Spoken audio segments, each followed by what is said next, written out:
with training camp wrapping up here in the next couple of days, we finally get to jump into some actual games, actual football where the Minnesota Vikings players get to hit people from the opposite team. Obviously, this Sunday, 3:25. I believe it's the only Sunday preseason game this week, actually. The Minnesota Vikings, I'm pretty sure. I'm pretty sure. The Minnesota Vikings take on the Raiders of Las Vegas in Vegas. I believe actually SK Purple Coat is going to be in Vegas from the sounds of it for the game. That's pretty cool.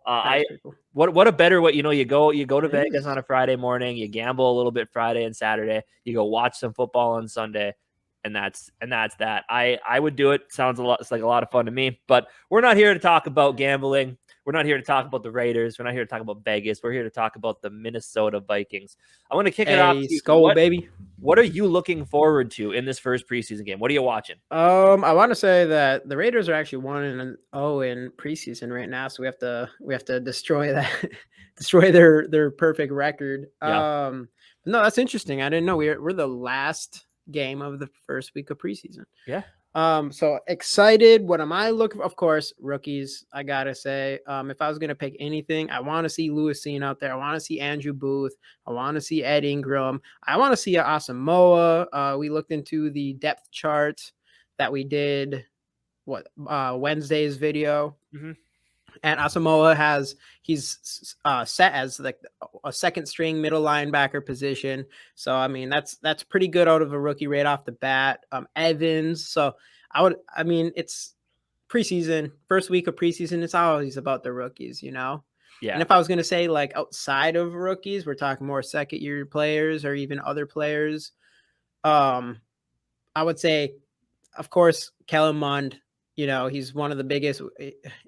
Go check out our video on the Purple Code on YouTube or Facebook, and you'll see us talk specifically about Kellen Mond. But obviously, like this is a very important game for him, very important preseason for him.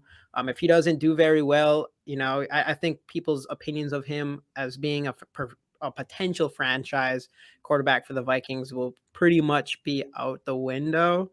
And if I think it's kind of low right now anyways, just because he's not getting like the hype we wish he had so far in training camp.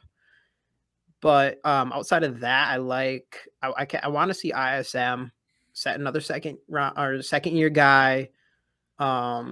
See how he does. That's that competition for that fourth wide receiver spot, which seems like he's in favor for. Jalen Naylor, that's another rookie. I do want to see, and there's so many rookies. Ty Chandler. There's a lot of ones to look forward to this year, but Ty Chandler and Keenan Nuganu from last year. We get to see so much talent and just see if they can improve from last year and last preseason. So, What do you think? How about you? You took all the positions I was. No, I took everything. So I will just take this time to ask you guys, if you haven't already, hit that subscribe button. Subscribe to GG Sports Podcast. On the road to 1,000 subscribers. Like the videos. Comment your thoughts on them all. Just want to put that out there. Thank you guys so much for watching. Those of you that have, tell your friends about us. Let's get this rolling. Get us up to 1,000 subscribers. Gonna be crazy. The season's gonna be crazy. I'll take the boring route. I want Greg Joseph to continue his training camp dominance right into preseason. Make all your kicks. Be confident. Go into the regular season without any question marks behind you. Kevin O'Connell is hyping you up, man. Right. I want to see this kicking game just keep going and going and going. Since you mentioned some of the receivers as well, you got ISM, you got Jalen Speedy Naylor, I guess was a nickname in college. You got even KJ Osborne back there, Kenne. I want to see what the kick and punt returners can do. Our punt return was pretty weak last year. Albert Wilson is also in that mix as well, potentially, but I don't think he's going to make the team. But I do want to see some of those guys in punt return spots and hopefully show us that we're going to have some semblance of a punt return in the upcoming season. So I'm looking at special teams, man. I'm looking at special teams for a lot of that type of stuff. So, yeah, I mean, I think the punt return, even on the unofficial depth chart or whatever that just came out the other day, Wednesday, they didn't have punt returner on. They didn't have like punt returner or kick returner. Obviously, we know the kick returner, but punt returner is like one of the positions that is literally so far up in the air that I can't even. I mean, my guess is like they put KJ Osborne in there again because I don't really know. I don't. With his role on the offense now, though, I don't think Osborne is going to be. And then ISM, I know ISM. Did ISM take punts in college? He returned kicks, but for sure. But But I mean, you they are got to trying put, him a punt returner. yeah. So it'll be interesting. But I hope we do see a bump at that punt return this year, Yeah, because we already know kick returns set like best in the right. NFL. So Yeah, for sure. But anyway, like, so it's hard to get into like looking at matchups and stuff, but Vegas, they were able to hold Jacksonville down pat last week or last Thursday. So it'll be interesting to see if some of our backups on offense can exploit that. I'm going to be interested to see what the offensive line combination is going to look like. I don't think you're going to see Darisaw, Cleveland. You might, or O'Neal. Maybe you see Jesse Davis get some snaps at right guard just to kind of get into the system in an actual game scenario. I think we talked about this before. I think Garrett Bradbury needs to play a lot. I think he has a lot to prove. I'd like to see Chris Reed get mixed in there a little bit. See if he at center, or Austin Schlottman. See if either of them would be a viable backup in case something were to go wrong with Bradbury, which at this point it looks like it might. At Ingram, that's another big one. What's he going to look like? Is he? I mean, he's going to get plenty of run, I'm sure too. How's he going to hold up against? And that's the biggest thing. Like, like a player will play well, a young guy will play well in a preseason game. People say it's only the preseason; they're playing against the twos. But if they dominate, like if Ed Ingram comes out and not one guy even sniffs getting past him, that shows that he's ready soon for a step up to the starting lineup. A lot of these guys, like I hate that thing of, well, he did well against second teamers. Like he did well against second teamers. That shows he's better than the second teamers of the other team. Right. Obviously, then on defensively, we saw what Jared Stidham could do a little bit last week. He got a ton of playing time. He was, up and down. Him and what's the guy's name? Nick Mullins. They were both up and down. Stidham played better of the two, I think. He had a rushing touchdown. So be interesting to see how the rookies and younger guys hold up against guys like that. I'm curious to see who they're going to play on defense. Obviously Armon Watts, Harrison Phillips, Delvin Tomlinson, Daniil Zedarius, Patrick Peterson. I don't think you're going to see a lot of them. Maybe they toss. Booth will get some playing time. Maybe Cam Dancer will get some playing time. I'm sure, because they want to kind of see what they have in those younger guys. I do. I think so. I think if there's any position battles, they need to play at least some this game. I think you're gonna see. We might see the future duo at safety. I'm sure you're going to see a lot of Scene and Bynum playing together back there. That's going to be fun. That's going to be fun. I like that. I think defensively, I don't see depth along that defensive line is just kind of it's a question mark. I think you're going to see a lot of the guys like the McGill guy we have at nose tackle. You're probably going to see. I think you're going to see a lot of what was it, Wanham and Patrick Jones at your outside linebacking linebacker edge rushing. Hopefully spot. some Janoris Jenkins mixing in there. Yeah, or Robinson. Janoris Robinson. Janoris Jenkins. I was going to say too. He was a cornerback, I think. Yeah, right. Janoris Jenkins for the Rams. But yeah, you're probably going to see a lot of Janoris Robinson. I almost say Jenkins too. That's funny.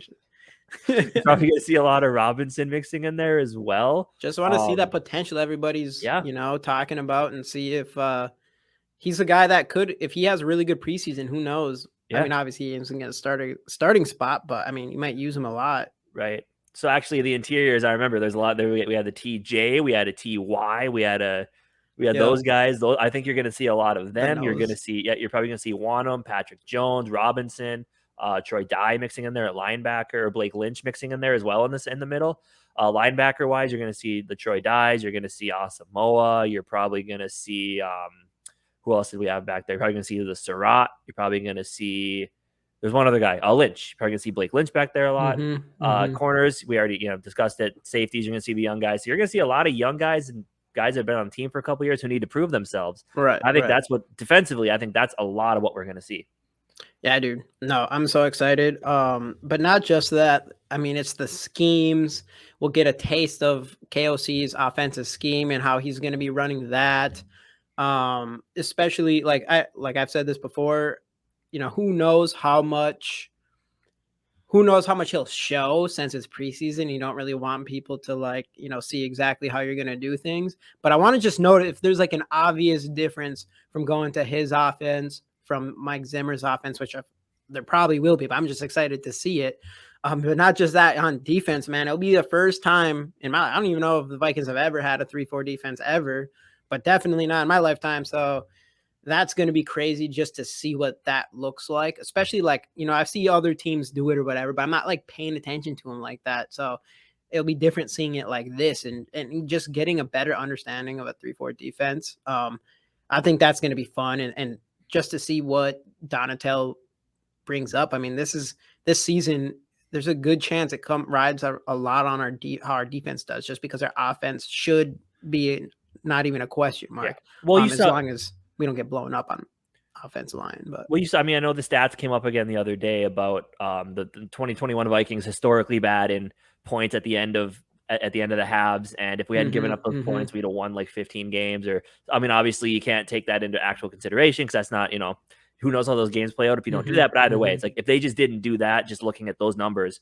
we'd have a 15-win operation. So the offense wasn't the problem, and the offense is only going to get better. So I say the defense is definitely what's going to depend, or what's going to decide this season.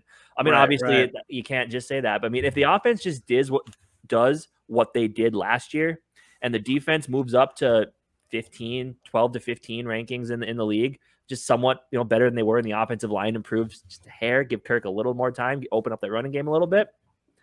This team has all the talent in the world, and I still think people discredit what a coaching change is going to do. Like, this is a new coach actually going to make the big of a difference. It's not just coach, it's culture, it's all of it. People want to be there. We've talked about this ad nauseum, but I think people are I think the cynical people undervalue what the coaching change is going to do, and the people who still want Mike Zimmer to be here. Those people are the ones that are like, I don't think it's going to make that big of a difference, but it will.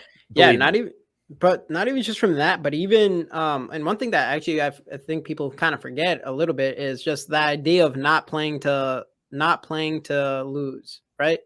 You're not playing to lose. You're playing not to lose.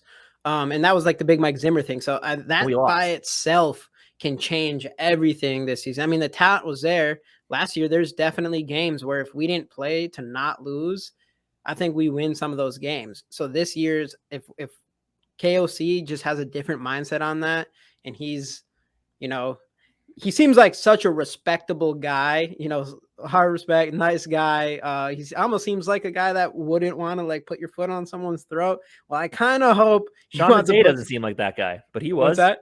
Sean McVay doesn't seem like that exactly. Guy, so I'm hoping like he got that. That's what I want him to get from Sean McVay. And I want him to go out there, and even in preseason, I don't even care if it's preseason. Who cares? I want like 50 points on the score to 7.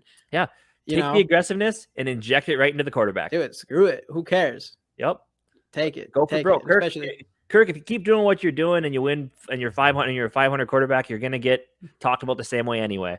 So if you're going to if people are going to talk shit, you might as well do it. We'll bomb in and try to throw some touchdowns. If you throw some interceptions, it be what it be, Yeah, might as well. I mean, for him to get out of that hole, he would have to really just let it sling, Yep. And I think and get some wins. And if we made it deep into playoffs this year, I think people could definitely have a new respect for Kirk. But that's if he does. We don't know if, there's still some question marks with Kirk's mentality and things like that, in my opinion. So we'll see. We'll see. But telling you. All right, let's get into score predictions. What do you got? Score predictions. Week 1 for us, not for the Raiders, of playoffs. Preseason playoffs. The complete opposite of playoffs. We're looking forward. Yeah, just already ready for playoffs. Let's start talking about Super Bowl right now. Right. But I'm gonna say, 27-14 us. All right. Okay. Skol. I'm gonna say I'll do 21-17. I think it's gonna be a little bit closer. But Kellen Mond, he's gonna play the entire first half. I don't know. He's gonna play a lot of football, and he's gonna throw for probably 150 yards and a touchdown. He's gonna run another one in. That's my prediction for Kellen Mond. Any interceptions? No. He's gonna come out. He's gonna light it up. He's gonna Sean Mannion. He's gonna Sean Mannion. I got a question for you. Who's coming out first? Kellen Mond. I think they're gonna let you think Kellen Mond's gonna take first rep? Okay. I want him to, but it'll probably be Mannion. But if it's just Zimmer, if it was Zimmer, it's 100% Mannion comes out first in that situation. Mannion's gonna have he's gonna be 7 of 10 for 60 yards, no touchdowns. Running back's gonna have the other touchdown that I didn't account for, so it's gonna be or an interception return for a touchdown. Or something like that. It's gonna be something like that. So Kellen Mond has already taken the second quarterback job in case he's. Yeah, you never know. I guess we'll find out. That's what the preseason's all about. So yeah. Anyway, hope you guys enjoyed. Make sure to subscribe. We'll see you next time. Skol Vikes.